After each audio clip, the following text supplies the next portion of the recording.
The Trump administration is undertaking one of the most significant physical alterations to the White House complex in modern history.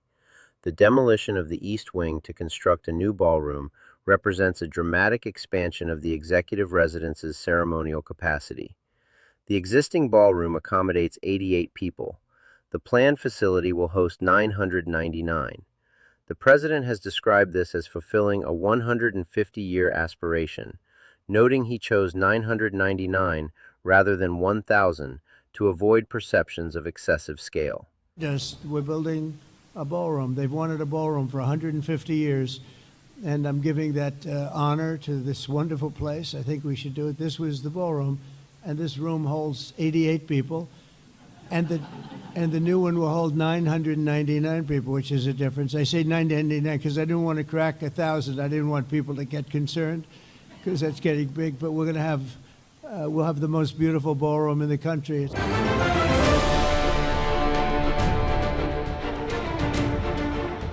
The East Wing of the White House is being torn down to make room for a new ballroom, an extraordinary physical change to the White House complex. The new ballroom, projected at 90,000 square feet and roughly $300 million, is being financed through private donations from a roster that includes some of America's largest companies, alongside billionaire allies. What began as a discussion about presidential legacy and architectural ambition has evolved into a complex examination of governance, transparency, and institutional ethics. The project carries a projected cost of approximately $300 million and spans roughly 90,000 square feet. Financing comes not through congressional appropriation, but through private donations, a funding mechanism that has drawn significant scrutiny from government accountability organizations. The administration's handling of the project's financial arrangements has become a focal point for ethics watchdogs. In October 2025, the White House finalized a contract governing the ballroom renovation and its funding structure. The administration declined to release the full contract publicly, citing standard executive residence security protocols. Joining us now, senior editor at Intelligencer at New York Magazine, Margaret Hartman. Her new piece is a deep dive into the plans and costs of the White House ballroom project, asking and answering questions like, is this effort illegal? Who actually owns the White House? And is President Trump paying for this venture at all? Where do we begin? Yeah, Margaret, you choose. So Margaret, first of all, you said this actually, a lot of us were surprised. One day, he's talking about it. The next day, the East Wing is completely torched, taken to the ground. But you say he's been talking about this for a while. Yes. Well, he's been talking about this specific build since at least June. He announced it on Truth Social, and I started following it and writing about it. And then in July, he had Carolyn Levitt gave a whole little press conference about it, but it was only about 3 minutes. She waved around some artist renderings, and she released a little information on it, but it still wasn't clear the scope of the project at the time. This classification prompted Public Citizen, a nonprofit public interest organization, to file suit under transparency statutes. The organization prevailed, and the disclosed documents revealed contractual provisions that have attracted professional criticism from government ethics specialists. The contract contains provisions permitting donor anonymity for individuals or entities that wish to remain unidentified. For a renovation of this scale, funded through private contributions rather than public appropriation, this confidentiality clause raises fundamental questions about accountability. The National Park Service and the Department of the Interior are required under the contract to conduct conflict of interest reviews of disclosed donors. However, the contract explicitly exempts the President, White House staff, and executive agencies from this review process. This exemption structure has drawn sharp criticism from ethics professionals. One specialist, reviewing the documents for the Washington Post, characterized the oversight mechanism as designed to create an appearance of review without substantive accountability. The entities with direct regulatory and contracting authority over the donor's business interests, the executive branch leadership and its agencies, are precisely the entities excluded from examination. The review applies to agencies without meaningful leverage over donor interests, while shielding those with significant regulatory power. Several major corporations have been identified as confirmed contributors to the Ballroom Fund. Amazon, a leading federal contractor through its Amazon Web Services division, maintains cloud computing agreements with the Department of Defense and intelligence community valued in the billions. Lockheed Martin, the nation's largest defense contractor, receives tens of billions annually in federal contracts across military branches. Palantir, a data analytics firm, has expanded its federal contracting portfolio with agencies including immigration enforcement and intelligence services. Google, facing ongoing regulatory scrutiny and competing for federal cloud contracts, has also contributed. Each of these entities operates in regulatory and contracting environments controlled by the executive branch. Each has donated to a presidential initiative under terms that shield their participation from comprehensive conflict of interest examination. The contract's anonymity provisions mean the full roster of contributors remains unknown, with confirmed donors representing only the portion willing to be identified. The project's evolution has added another dimension to these concerns. When questioned about cost escalation, the president responded by acknowledging a doubling of the project's scope. This expansion, which increased both physical dimensions and financial requirements, proceeded without public disclosure of additional funding sources or supplementary donor arrangements. The question of cost overruns becomes, under scrutiny, a question of financial provenance, one the administration has not addressed through transparent accounting. Simultaneously, the Department of Justice has signaled a significant policy shift regarding foreign corruption enforcement. The department is reportedly reducing prosecution of Foreign Corrupt Practices Act violations, the primary federal statute prohibiting American companies and individuals from bribing foreign officials. This statute has historically served as a cornerstone of international anti-corruption efforts, generating substantial corporate accountability cases and establishing deterrent standards for American commercial conduct abroad. The timing of this enforcement pullback, coinciding with the Ballroom funding disclosures and broader questions about domestic financial oversight, has attracted analytical attention from institutional observers. The administration's posture toward anti-corruption mechanisms appears consistent across domains. Reduced international enforcement, domestic oversight structures designed to limit meaningful review, and personal financial arrangements that intersect with official regulatory authority. The convergence of these developments has prompted significant historical and journalistic assessment. In April 2026, the New York Times published an analysis by presidential historians characterizing the current administration as representing unprecedented institutional damage.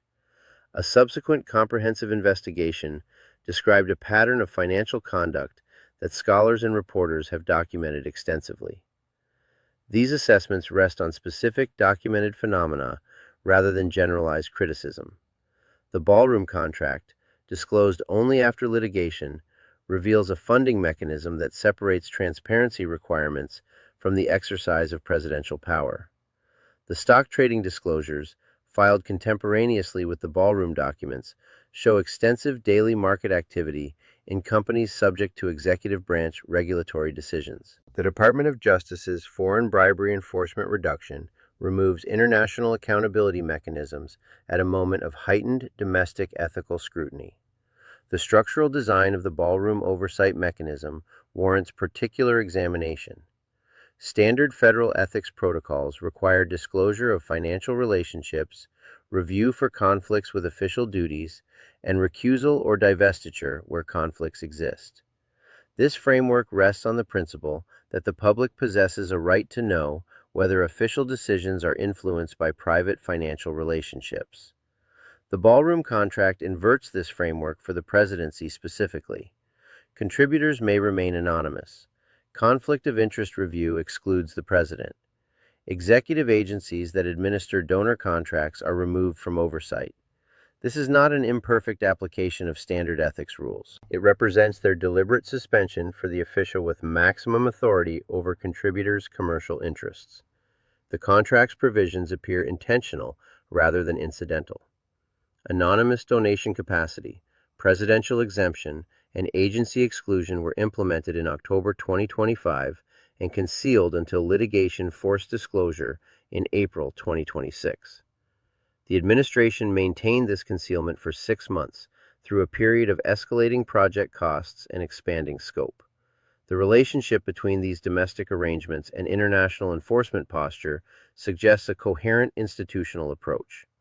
The Foreign Corrupt Practices Act prohibits American parties from using financial transfers to influence foreign official decisions. Reducing enforcement of this prohibition while accepting anonymous contributions from domestic federal contractors creates parallel regulatory environments, one international, one domestic, both characterized by reduced constraints on financial influence over governmental authority. The stock trading disclosures compound this structural analysis. Ethics filings revealed approximately 40 daily transactions in companies including Amazon, Broadcom, Nvidia, and Apple.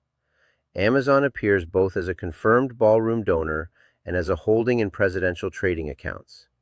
The company's federal contracting relationships and regulatory exposure continue under executive branch administration, while its stock experiences active presidential market participation.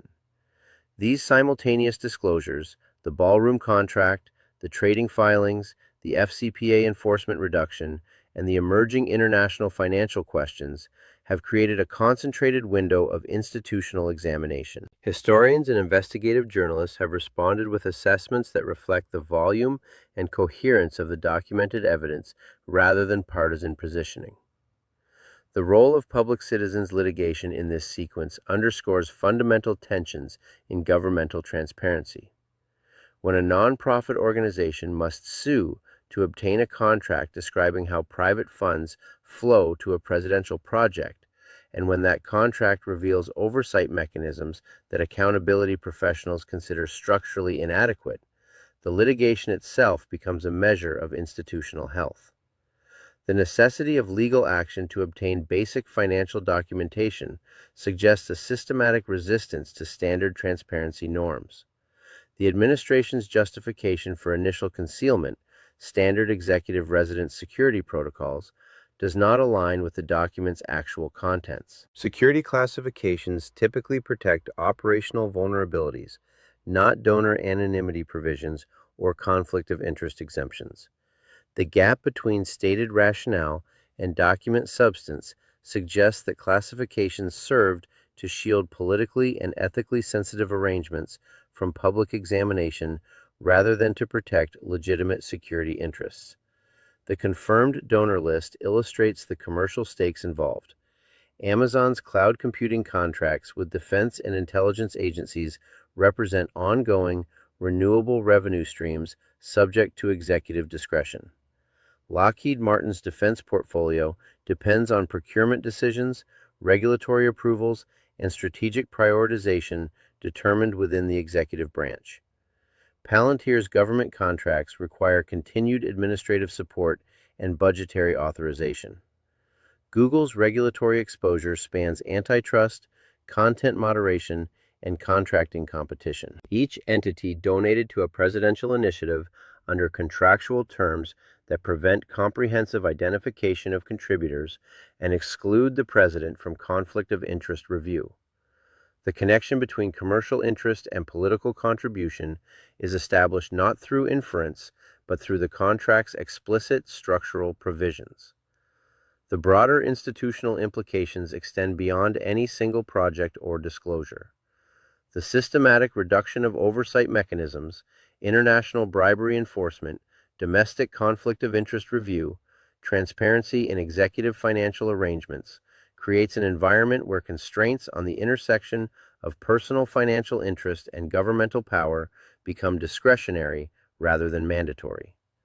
When oversight architecture is dismantled across multiple domains simultaneously, the resulting environment does not merely permit problematic conduct. It normalizes it by removing the institutional vocabulary that would identify it as exceptional.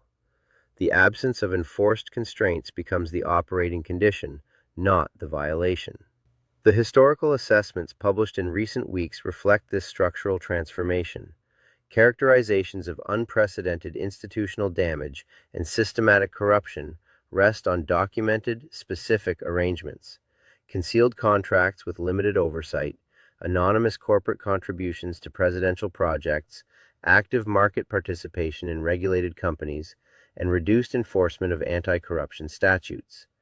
These are not abstract criticisms, but assessments of concrete, disclosed phenomena.